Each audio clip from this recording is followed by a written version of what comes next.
How you doing, folks? You're watching Onward with Onrie. I'm your host, Onrie Kompan, and today we're going to be talking about battling the off-season lulls. Now, as I look back on my career as a comic book creator, I've come to understand that when convention season is going, I worry less about what's going on financially in my life because I'm constantly hitting the road. I'm constantly out at different conventions and selling comics and making money. But then there comes the holidays, and usually things kind of taper off around the end of October, mid-November. That's usually when the majority of us comic book creators sort of like, end our season. And some people continue to go on, and do smaller shows, but basically the big high-earning conventions are sort of like, they sort of end around, the end of October, mid-November period. And over the last few years, that's when I've kind of decided to say, you know what, this is my stopping point for now. I'm going to focus more on other things. And that's when a lot of other sort of issues kind of come into play, and I think it affects everybody differently. And I know that one reoccurring theme I've noticed among myself and a lot of my contemporaries is that there's always this off-season lull where sales are down, and as a result we become depressed because we think that people have lost interest in what we're working on, and things just kind of aren't moving at the same pace as they are when we're in the middle of the season. So that's what I kind of want to talk about today, is giving you some different ways to kind of look at this, because I actually have come to a point now where I look forward to the off season for a number of reasons, because it's at this point that I can kind of step back and strategize what I'm going to change for the upcoming year. And it also gives me time to focus on other things too. So I want to kind of give you guys some ways to kind of go about doing it, how to change your mindset, because there's going to be a lot of outside pressure sometimes that you're going to feel that you need to do something that you can't necessarily do at that moment. And the fact that you can't do that may make you feel like you're not doing enough. But that is certainly not the case. So let's kick this off. So I think the first major important thing, I've kind of hinted at it already, is when you're in the off season, it's important to use this slower period to examine aspects outside of your professional life. And an example of this would be, if you go and spend some more time, like if you have a family, spend some more time with your family. If you don't have a wife and kids, maybe go spend some more time with, your parents or your grandparents, people who are getting a little bit older. Go see some friends who you haven't seen in a long time. Spend some time with people who are important to you and cultivate those relationships. I think it's very important because, it invigorates you. When you're doing good for others, it fills you with positive energy, and it gives you what you need in order to get back out on the convention floor and hit the ground running once the season kicks off. But on top of that, if you're only surrounded with work 24 hours a day, 52 weeks a year, you're going to burn yourself out. And I don't think that that's necessarily a good thing. I think it's important sometimes to enjoy things outside of work. As much as, I love to work, it's important to, step outside of it. What's the point of working if you can't enjoy your life? We do all this so that we can live long and full lives and do things outside of work. Work is not everything, contrary to what everybody thinks or tells you. Because that's something that's sort of like implanted into our brains, that we must work constantly, we must constantly bring home a paycheck. That is societal standard. And if you're in this business, if you're in any creative field for that matter, you need to think outside the box. You're already thinking outside the box, otherwise you wouldn't be here in the first place. All right? And there's very few of us in the world who are actually doing this. That's something I was kind of thinking about yesterday, was there aren't like thousands and millions of creators out there there are people who want to be creative. There's, millions of people who say, I have an idea, but there's only a few people, that actually go forward and actually try and make something of it, and it's a very small population of people, so to pursue this career, you're already thinking outside the box, and you don't need to be. You're not held to held to a desk 40 hours a week. So if you need time to yourself, and things are slow anyway with work, take time to yourself and have no regrets about it. Like if you plan your strategy correct for the next year, you shouldn't have any problems going into the off season anyway if you plan things accordingly, right?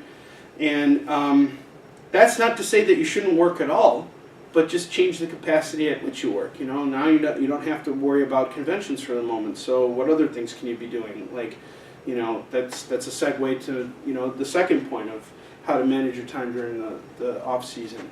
You want to become and stay inspired so that you can hit the ground running when the season picks up again. And how do you do that? Well, this is going to sound unproductive. Go watch movies. Go play video games. Most importantly, go read comics. This is a great time for you to become and stay inspired. Look at what other people are doing. Look at how it's influencing other people around you. Think about how it's influencing you. Very interesting point. A couple weeks ago, I noticed a post that someone put up that said that if someone really hates something, the mere reaction to them hating it still allows the artist to have achieved something because he got a reaction. Whether the person who viewed the artwork liked it or hated it, the point is it caused some sort of reaction. It got some sort of reaction out of the person. So that's something to think about.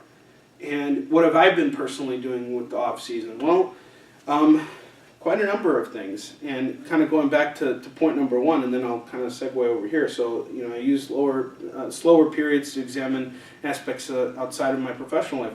What have I been doing lately? Well, for years I've been wanting to hang up finished colored Yisenshin art somewhere around my house. And I finally found a place to do it. And it became a little project for me because I had a wall and it was beige. And I figured that the artwork would pop out better if I painted the wall red. So I made a weekend project. I painted this wall and then I hung it up, all the artwork. And as I, go down and look at all the art now that it's hung up on this wall, I reflect on all the wonderful things that have brought me to this point and all the struggle as well. And it serves as a constant reminder. And it not only inspires me, but it keeps me inspired. So every time I walk, into that room and I see those pictures hanging, it serves as a reminder. I think that's a really important thing. Another thing too is, I'm spending a lot more time with my kids right now. Generally speaking, I'm pretty involved in their lives, so I wouldn't say that I'm any more or less involved now that I'm in the off season. But that's a perk of it, is I get to spend the holidays with my kids because, during the convention season there are some holidays where I can't spend with my family. Like Memorial Day, for example, I'm out of town. I'm usually at a convention, and the same thing goes for Labor Day. Those are times when a lot of families go on vacations, when I know I would be going on vacation with my family, with my wife and kids, if I didn't have conventions to go to. But that's where I bring in the money, and I need to go where the opportunity is.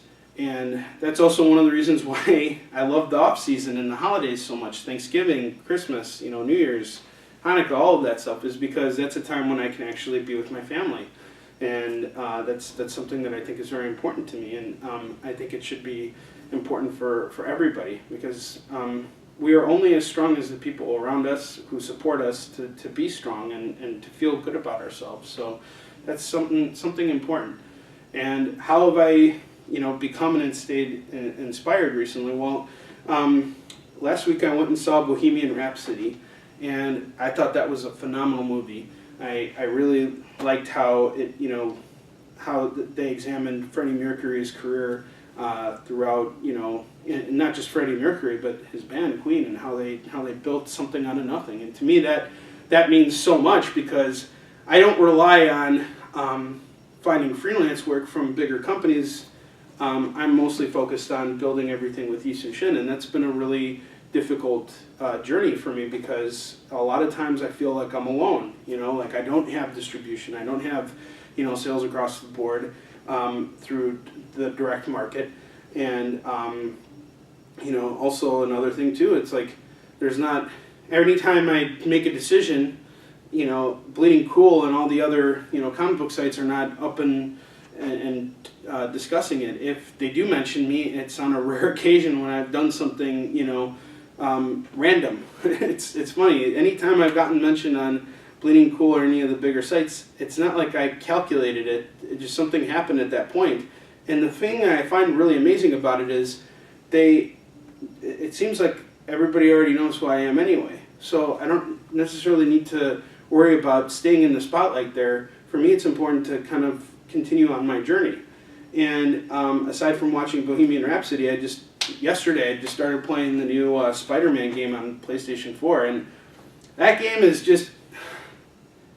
When I was a kid in high school and I was graduating, I was drawing a lot, and I was a horrible artist, but my whole thing starting into, my creative journey started from reading comics as a kid, and I was always a big Spider-Man fan, as I've mentioned many times before, but what kind of brought me back into comics was when Brian Michael Bendis and Mark Bagley launched Ultimate Spider-Man in 2000, and that series made me want to really see a video game of Spider-Man where you got to do all these cool different things. And they had already made Spider-Man games by that point, but it wasn't as refined as I would have liked it to have been.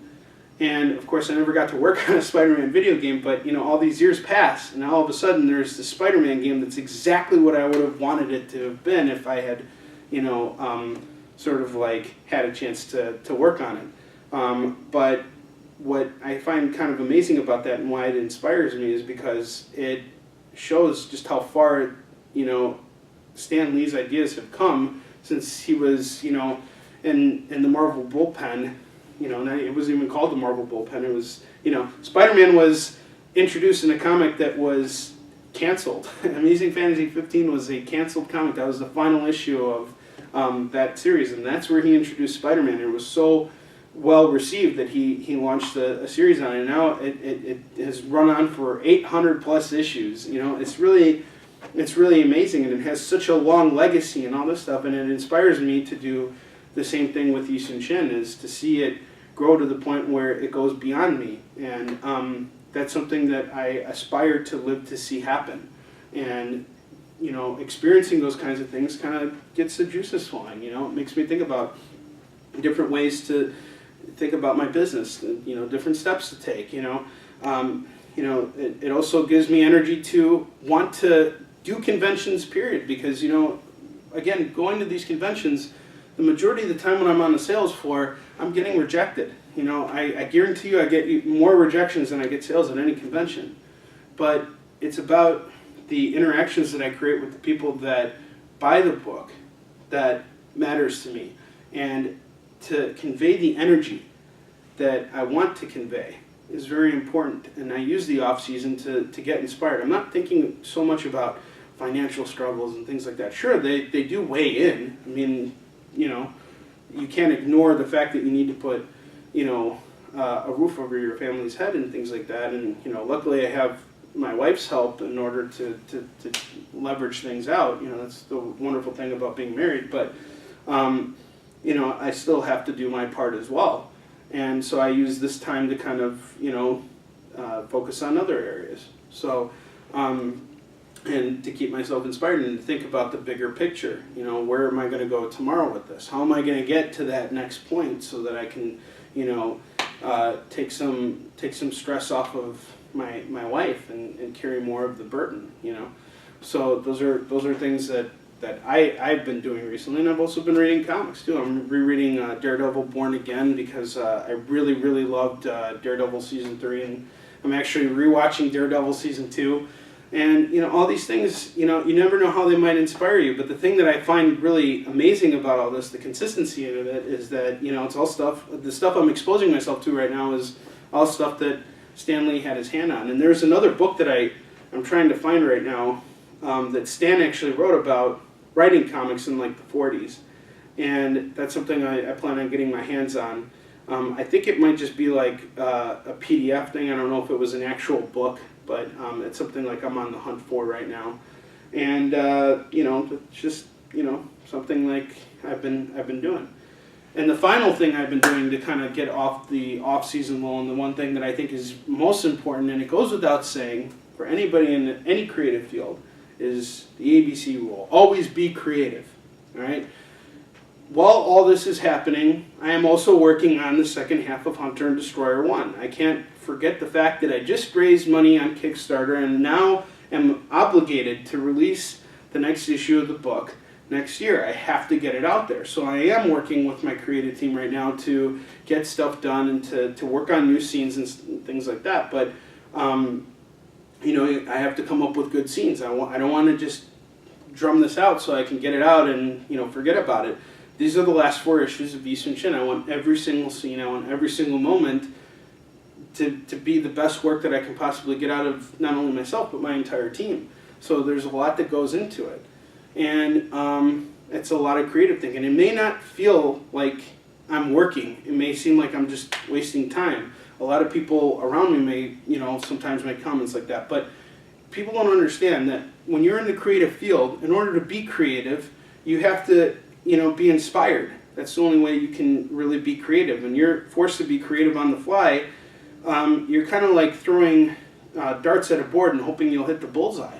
But if you focus and you take that one dart and you just aim and you take your time and you measure and you do every little thing that may seem like, oh man, what the hell's taking so long? And then all of a sudden you throw that dart and it hits the bullseye. Well then, having 10 darts like that don't hit the bullseye, they're all worthless anyway, So, it's important to focus on doing the best work that you possibly can. And, just remember, nothing's impossible. Even if I had to take on a second job right now, I would still be working in my own head about, how to solve problems in my mind about, different comic book stuff. And I've had to work double, 2 jobs before in the past. For about 10 years I was working 2 jobs. While I was focusing on comic book stuff, and that's just how it goes. You'll figure it out as you go. All right. Okay, guys. I'll see you next week with a brand new episode. Until then, happy Thanksgiving and onward to victory.